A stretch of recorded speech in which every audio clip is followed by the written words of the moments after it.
श्री सद्गुरु महाराज की जय। पूज्यपाद महर्षि संतसेवी परमहंस जी महाराज का प्रवचन पीयूष। मंगल मूर्ति सतगुरु मिलवै सर्वाधार, मंगलमय मंगल करना विनवो बारंबार। धन्य धन्य सद्गुरु सुखदा महिमा कही न जाय, जो कछु कहूँ तुम्हारी कृपा मोते कछु न बसाए।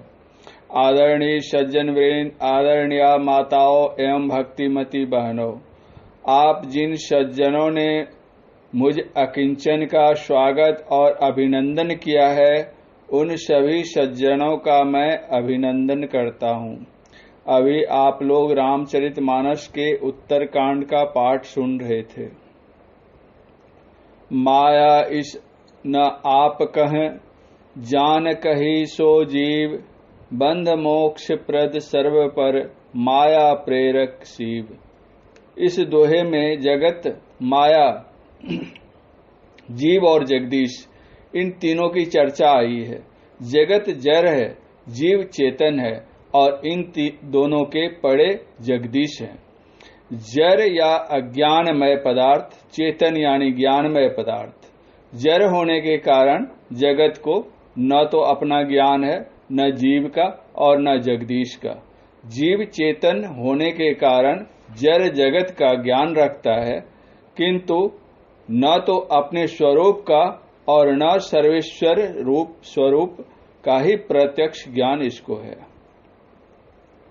गोस्वामी तुलसीदास जी का कथन है, जो न माया को, न स्वयं को और न इसको जानता है, वह जीव है।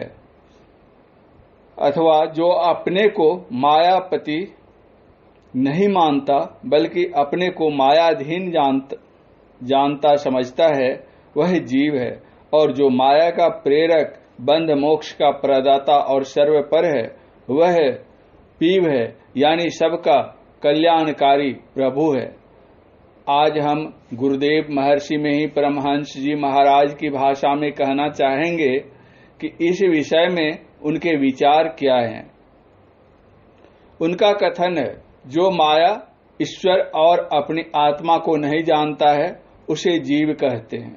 बंधन और मुक्ति के देने वाले, सबके पड़े और माया के प्रेरक को ईश्वर कहते हैं। गोस्वामी जी ने माया, जीव और ब्रह्म के प्रसंग में रामचरितमानस के उत्तरकांड में इस भांति कहा है, ज्ञान अखंड एक सीतावर, माया अवश्य जीव चराचर।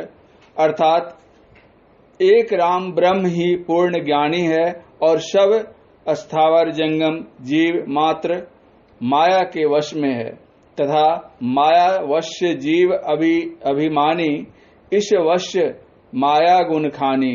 पर वश जीव स्ववश भगवंता, जीव अनेक एक श्रीकंता। अर्थात अभिमानी जीव माया के वश में है और त्रय गुणों की खानी माया ईश्वर के वश में है। जीव पराधीन है और पीव स्वाधीन है। जीव अनेक है और पीव एक है। गोस्वामी जी ने माया को विद्या और अविद्या कहकर दो भागों में विभक्त किया है। उन्होंने कहा है, गो गोचर जह लगी मन जाई, सो सब माया जानहु भाई। ते ही कर भेद सुनहु तुम सो, विद्या अपर अविद्या दो। एक दुष्ट अतिशय दुख रूपा, जावश जीव पड़ा भव कूपा।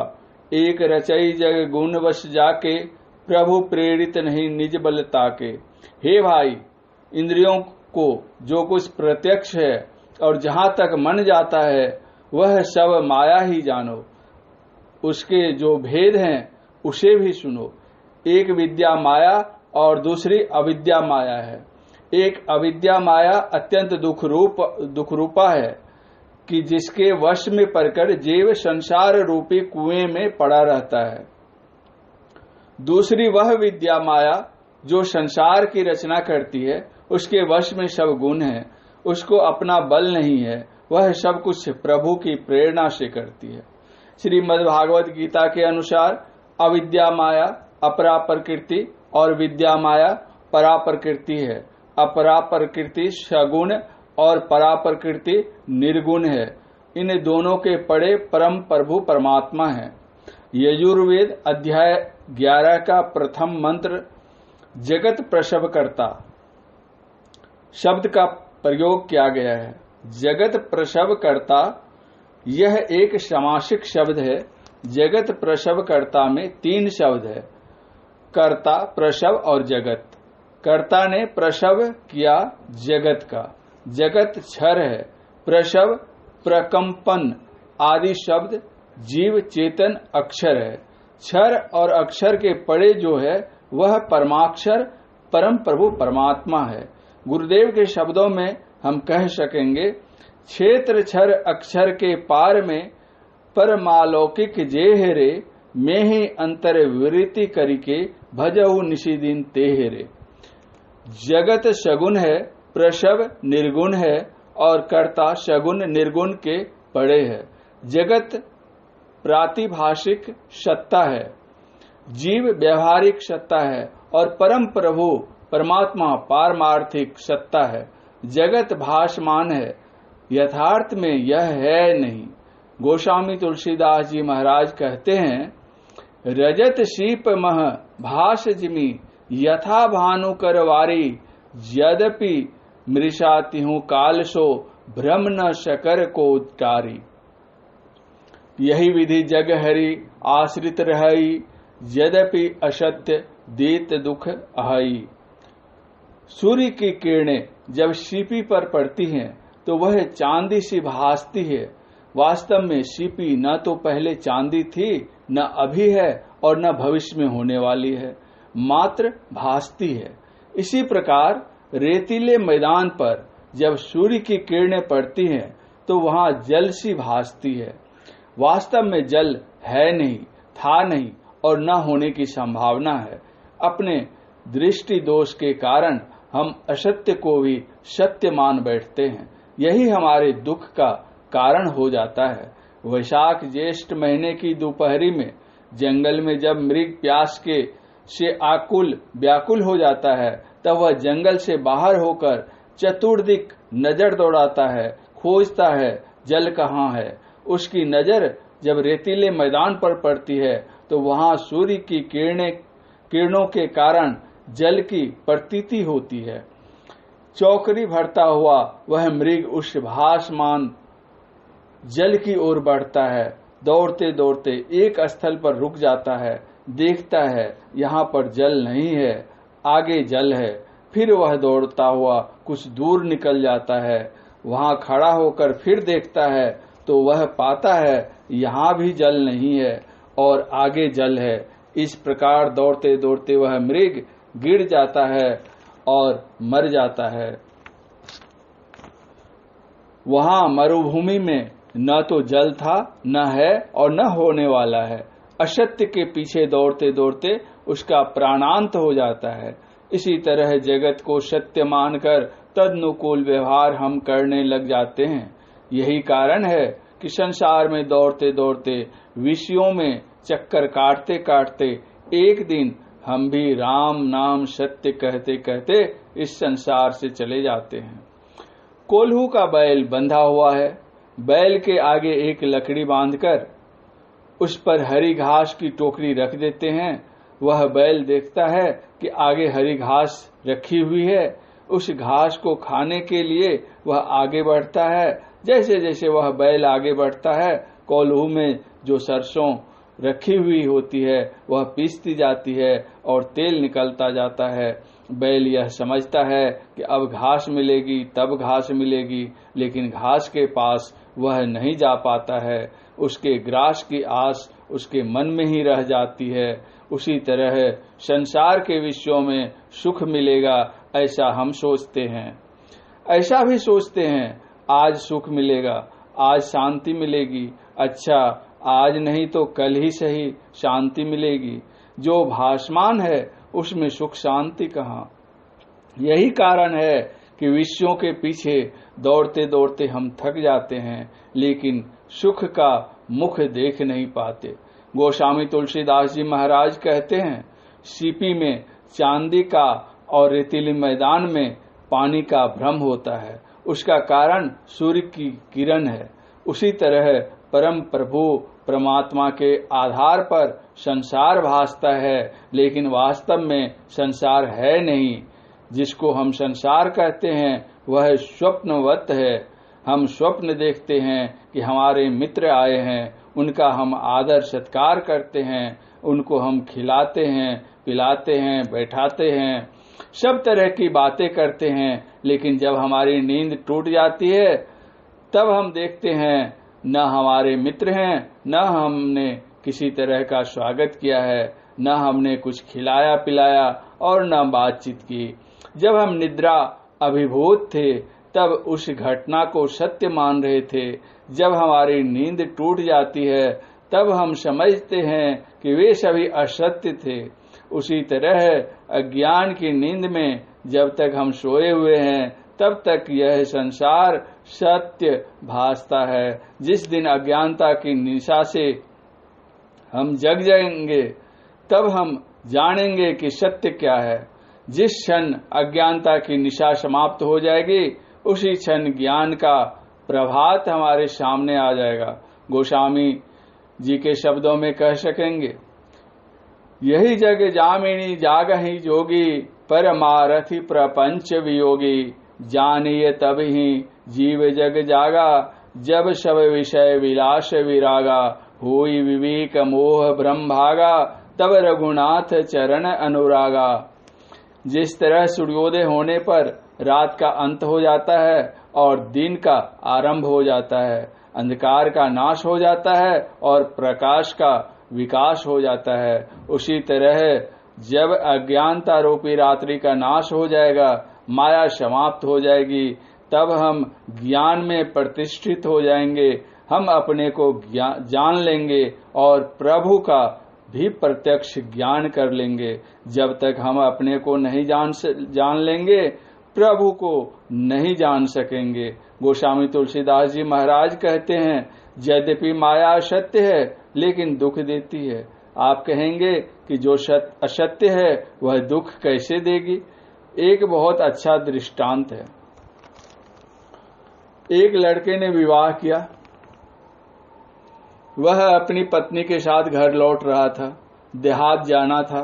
ट्रेन पहुंचते पहुंचते रात हो गई थी। उसी शहर की एक धर्मशाला में पत्नी के सहित वह टिक जाता है। दोनों प्रेम से खाते हैं, पीते हैं और सोने के समय होने पर कमरे में जाते हैं। धर्मशाला में और भी बहुत से यात्री थे। वे लोग भी अपने अपने कमरे में सोने के लिए चले जाते हैं। ये दोनों पति पत्नी आपस में बातचीत आरंभ करते हैं। बातचीत के क्रम में पति ने अपनी पत्नी से पूछा, अच्छा बताओ, हम लोगों को जब लड़का होगा तब तुम उसको क्या पढ़ाओगी? पत्नी ने उत्तर दिया, मैं उसे डॉक्टर बनाऊंगी। पति ने कहा, डॉक्टर बनाना ठीक नहीं, वकील बनाना ठीक होगा। पत्नी कहती है, वकील को बहुत सांच झूठ कहना पड़ता है। वे अपने तो झूठ बोलते ही हैं, दूसरों से भी झूठ बोलवाते हैं, अतः वकील ठीक नहीं। मेरे विचार में डॉक्टर बनाना ही उचित है। मान लिया अगर प्रैक्टिस कम चलेगी तो क्या हानि, जन सेवा तो करेगा। इस तरह पति पत्नी में धीरे धीरे बात बढ़ती चली गई। दोनों में से कोई एक दूसरे के विचार से सहमत नहीं। पति को गुस्सा आ जाता है। वह आक्रोश में कहता है, बेहूदी कहीं की, मैं बार बार कहता हूं कि लड़के को वकील बनाना है, डॉक्टर नहीं, तो मेरी बात मानती नहीं और डॉक्टर की रट लगा रखी है। पत्नी कहती है, आप कुछ कहिए, मैं तो अपने लड़के को डॉक्टर ही बनाऊंगी। इतना सुनते ही पति की क्रोधाग्नि भड़क उठी और उसने जोर से एक थप्पड़ अपनी पत्नी को मारा। वह बेचारी फूट फूट कर रोने लगी। रोने की आवाज सुनकर आसपास के लोग वहां इकट्ठे हो गए और पूछने लगे, भाई बात क्या है? अभी तो आप लोग बड़े प्रेम से बातचीत कर रहे थे, अब इतनी ही देर में क्या हो गया जो रोना धोना प्रारंभ हो गया? उक्त नवयुवक की पत्नी कहती है, देखिए न बाबू, मैं बार बार कहती हूँ कि लड़के को पढ़ा लिखा कर डॉक्टर बनाऊंगी, लेकिन वे मानते नहीं, कहते हैं लड़के को वकील बनाऊंगा। उन लोगों में से एक सज्जन ने कहा, देखो भाई, आजकल के जमाने में लड़के स्वयं अपनी रुचि के अनुसार पढ़ाई के विषय का चयन करते हैं। अतः लड़के से पूछ लिया जाए कि वह डॉक्टर या वकील क्या बनना चाहता है, जिसमें उसकी रुचि हो, उसी विषय की शिक्षा उसे दिलवाई जाए। तब उस नवविवाहित लड़के ने कहा, अभी तो हम लोग शादी करके आ ही रहे हैं, लड़का है कहाँ? यही बात है, लड़का है ही नहीं, लेकिन लड़के के कारण मार तो उसको लग ही गई। इसीलिए गोस्वामी जी ने लिखा है, यद्यपि असत्य देत दुख अहई, दुख तो हो ही जाता है, उसी तरह यह असत्य संसार सत्य जैसा मालूम होता है। दैहिक, दैविक और भौतिक, इन त्रितापों से हम संतप्त होते रहते हैं। इन त्रितापों से कैसे छूटें? इसी के लिए भगवत भजन करना है। प्रथम परमात्म स्वरूप का परोक्ष ज्ञान हो, पश्चात अपरोक्ष ज्ञान। जब तक हम परमात्म स्वरूप को सही रूप में नहीं जान लेंगे, तब तक परम कल्याण नहीं होता। अभी अपने शरीर का ज्ञान हमको है, तो दूसरों के भी शरीरों का ज्ञान है। जब अपने शरीर का ज्ञान नहीं रहता है, तो दूसरों के भी शरीरों का ज्ञान नहीं रहता है।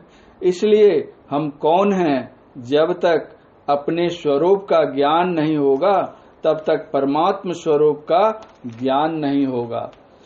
एक बंगाली योगी पंचानन भट्टाचार्य ने बड़ा ही अच्छा कहा है, आमी आमी करी बुझीते ना पारी, के आमी अमाते आछे की रतन, कौन शक्ति बले बेड़ाए चले बले, कार अभावे हवे देह अचेतन, देह माझे आछी प्राणेर संचार, तहा तेई बले आमी वा आमार, प्राण गेले चले हवे सवाकार, केवाकार कोथा रवे धन जन।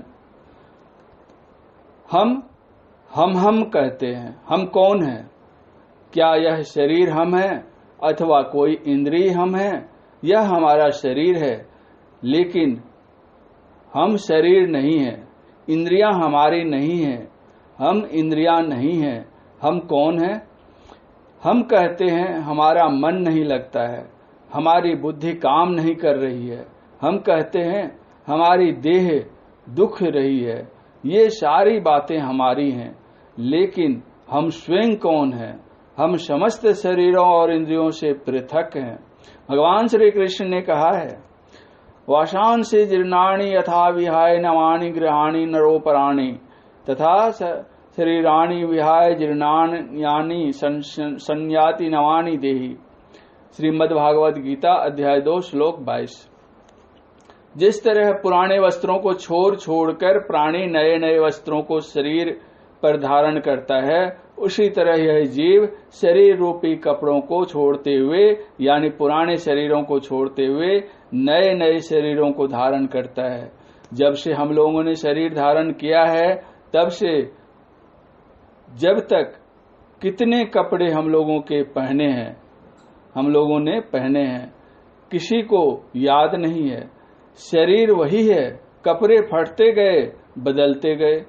जिस तरह एक शरीर के जीवन काल में अनेक कपड़े पहनते और बदलते हैं, उसी तरह एक जीव के जीवन काल में अनेक शरीर होते हैं और छूटते हैं। जीव वही रहता है, शरीर बदलते रहते हैं। वर्तमान काल में इस स्थूल शरीर में हम हैं, इसके अंदर सूक्ष्म शरीर है, उसके अंदर कारण शरीर है, उसके अंदर महाकारण शरीर है और उसके अंदर कैवल्य शरीर है। इसी तरह इसी शरीर में अवस्थित होकर हम अपने स्वरूप का और परमात्म स्वरूप का अपरोक्ष ज्ञान प्राप्त कर सकेंगे।